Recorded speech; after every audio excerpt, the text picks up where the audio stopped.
Ciertamente que el tiempo que se viene por delante es un tiempo difícil. La situación en la que está el mundo es muy compleja.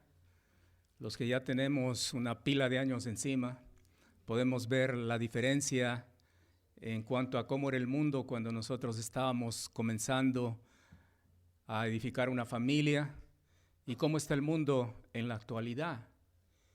Y en nuestro tiempo decíamos, wow, qué difícil que está la situación. Pero ahora es muchísimo más compleja. Y realmente es un gran desafío para ustedes que son padres el guiar a los hijos para enfrentar lo que está por delante.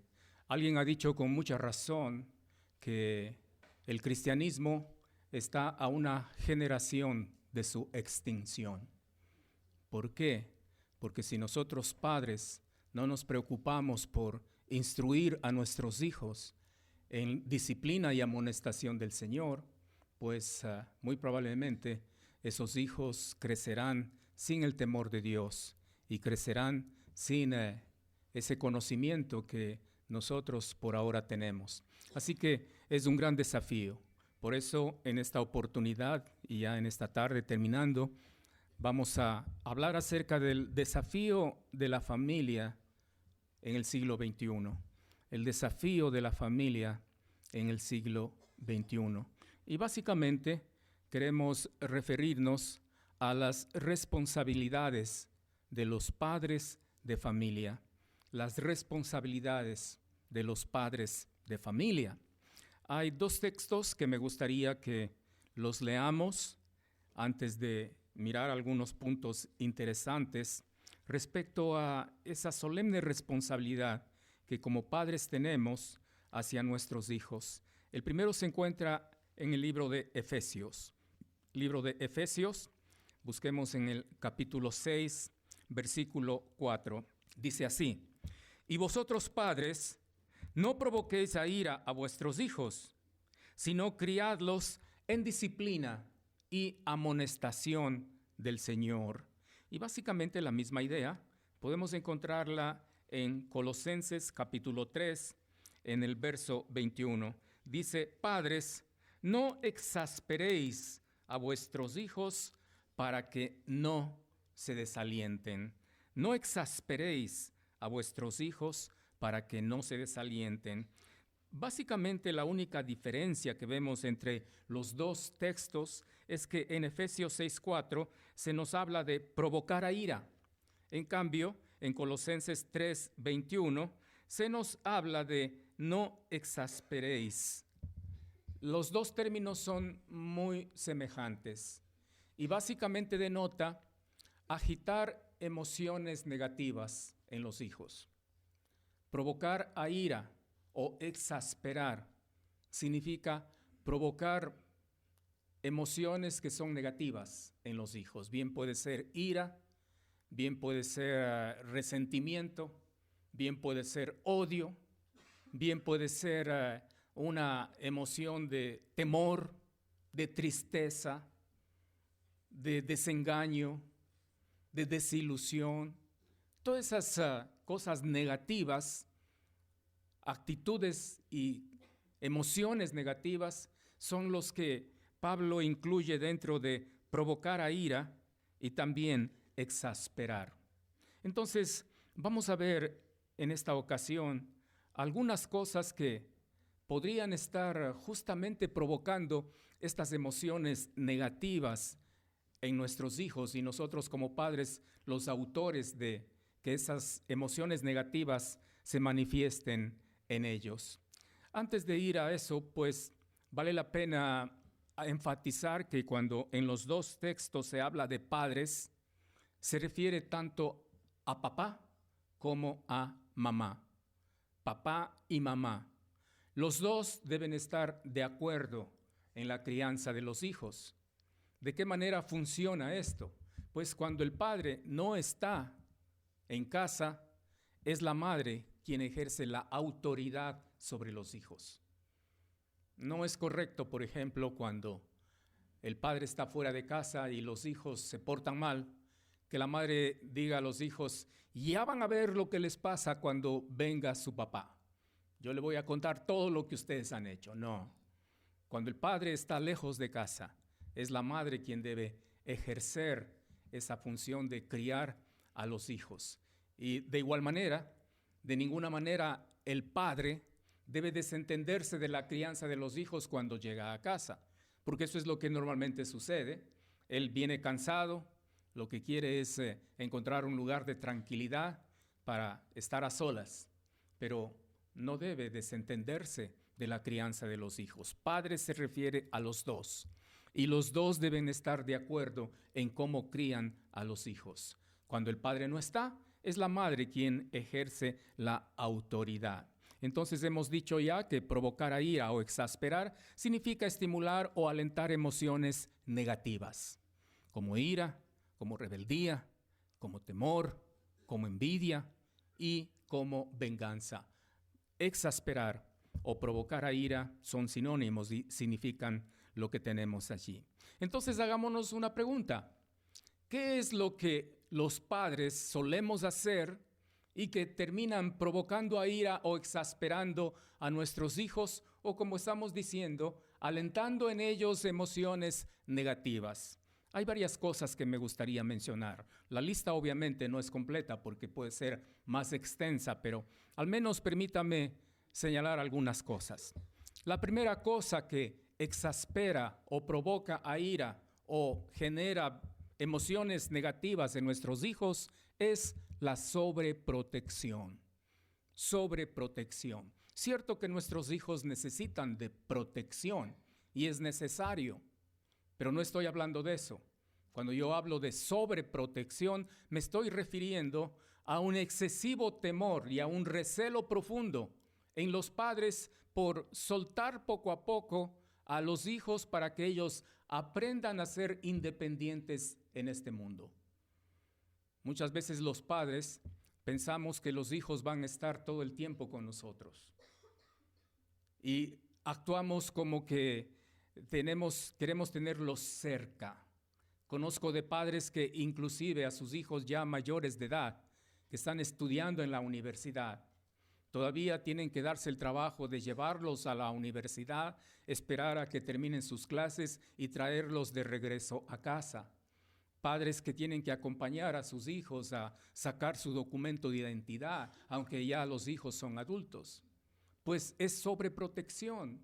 El peligro de la sobreprotección es tratar a hijos como que todavía fueran infantes. Sí, cuando son tiernos, ellos necesitan ser protegidos.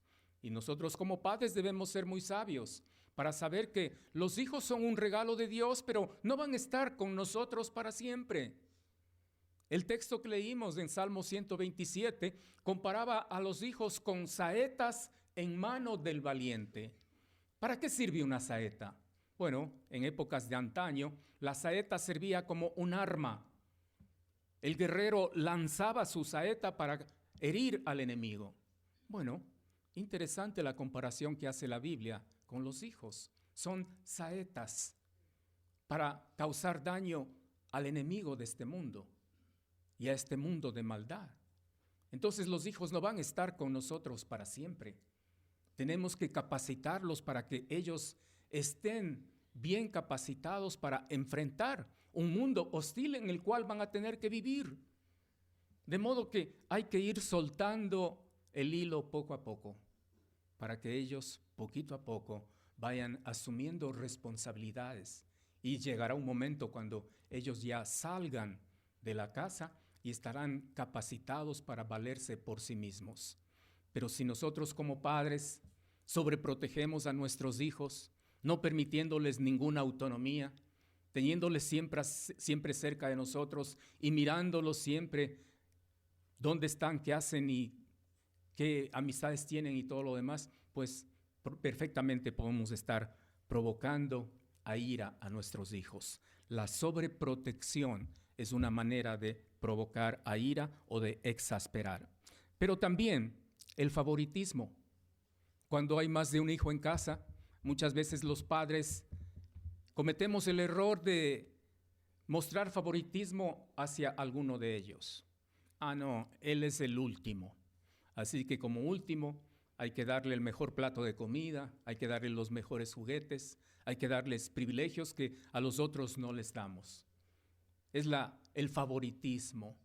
O porque es la niña de la casa, entonces se la trata con mayor deferencia que al resto de los hijos. Es la favorita de papá, es el mimado, es la mimada de la casa. Y eso crea un terrible problema. Solamente fíjese lo que sucedió en el hogar de Isaac y de su esposa. Isaac tenía preferencia por uno de los hijos, por Esaú. Y la mamá tenía preferencia por el otro hijo, por Jacob. Y usted sabe todo el lío que se armó dentro de la familia de Isaac. Y todo el problema que se produjo tanto en Esaú como en Jacob a causa del favoritismo. Y el favoritismo también es una manera de provocar a ira a nuestros hijos. Debemos ser lo más imparciales posibles.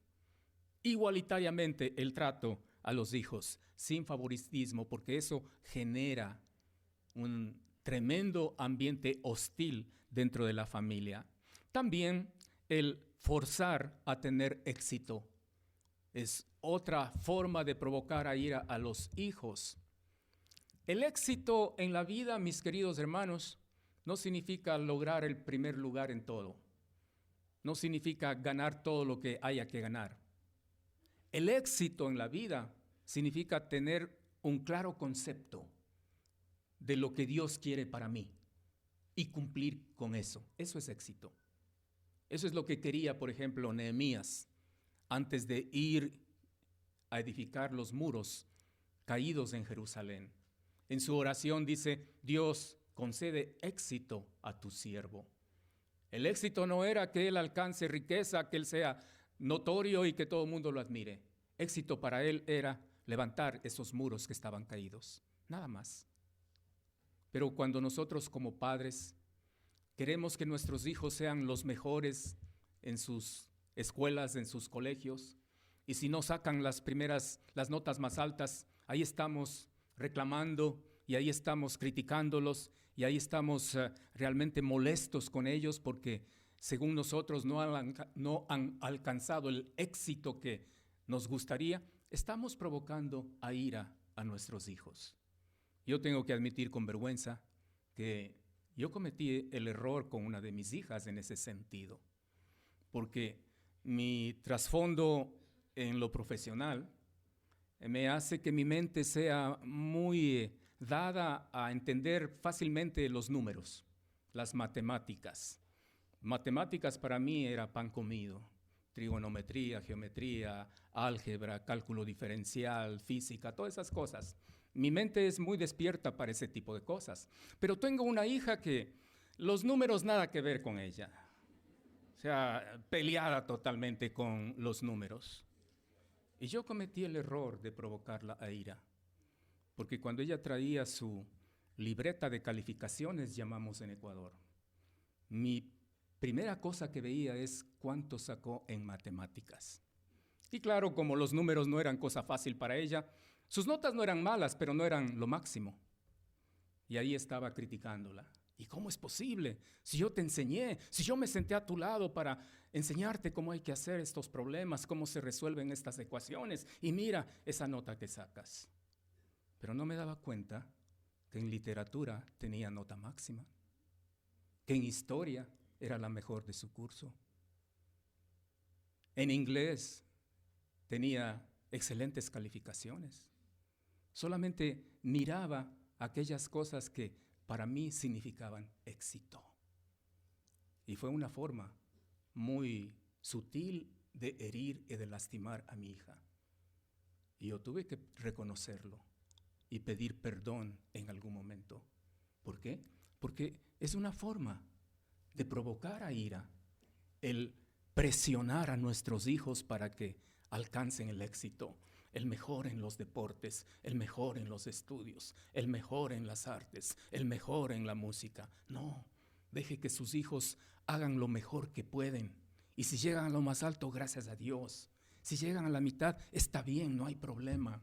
Anímenlos, con aquello que hacen. Anímelos, sí, está bien estimularlos para que mejoren, pero no al punto de hacerles sentir mal porque no han logrado lo que nosotros nos gustaría que logren. Dejen que ellos logren lo que pueden y anímenlos, sí, pero no al punto de hacerles sentir mal porque no están teniendo el éxito según nosotros. Otra manera es desalentarlos. Desalentarlos por medio de criticarlos, por medio de hacerles sentir que ellos en realidad son un estorbo dentro de la familia. Inclusive ahí en Colosenses habla de que no debemos exasperar a nuestros hijos. ¿Con qué propósito? Dice claramente ahí, ¿no es cierto? En el versículo 21, para que no se desalienten. El desaliento es una forma de provocar a ira a los hijos o de exasperarlos. Muchas maneras que los padres desalentamos a los hijos. Cuando les decimos cosas como, por ejemplo, ¿tú qué vas a poder hacer esto? No, esto no es para ti.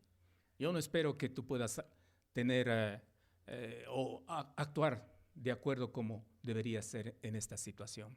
Los desanimamos, los desalentamos y es una manera de provocar a ira también a los hijos. Otra manera es hacerles sentir como un estorbo. Ya hemos visto en Salmo 127 que herencia de Jehová son los hijos, cosa de estima, el fruto del vientre. Pero lamentablemente como padres, tal vez inconscientemente o a veces conscientemente, hacemos sentir a nuestros hijos como que son un estorbo, especialmente cuando son pequeños. Nuestra vida era tan linda antes que vengan los hijos. Podíamos hacer esto, podíamos hacer lo otro, podíamos ir acá, podíamos ir allá, salíamos de viaje sin preocuparnos de nada. Pero ahora, como ya tenemos hijos, nada de eso es imposible. Pobres de nosotros. Qué castigo al haber tenido hijos. Y de esa manera hacemos sentir a los hijos que son un estorbo.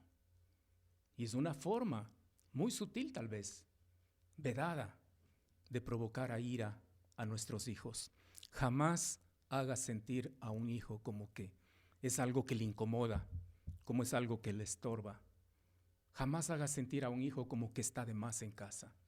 Los hijos son una bendición de Dios. Son herencia de Jehová. Y por tanto nosotros debemos estar plenamente gozosos y felices de tenerlos junto a nosotros, especialmente si son todavía pequeños. Una de las cosas que yo más añoro del tiempo de que nuestros hijos eran pequeños es no haber pasado más tiempo con ellos. Sí, estaba muy ocupado en cosas muy loables, la profesión en algún tiempo, el ministerio en otro tiempo, y con esa idea en la mente de ya habrá un momento cuando puedo estar más tiempo con ellos. Y el tiempo va pasando y va pasando. Y el rato menos pensado, los hijos ya son jóvenes, ya se tornan adultos, ya se casan, ya se van de la casa. Y hemos perdido la oportunidad de estar junto a ellos. Y qué triste. ¿Y cómo queda esa nostalgia en lo profundo del corazón?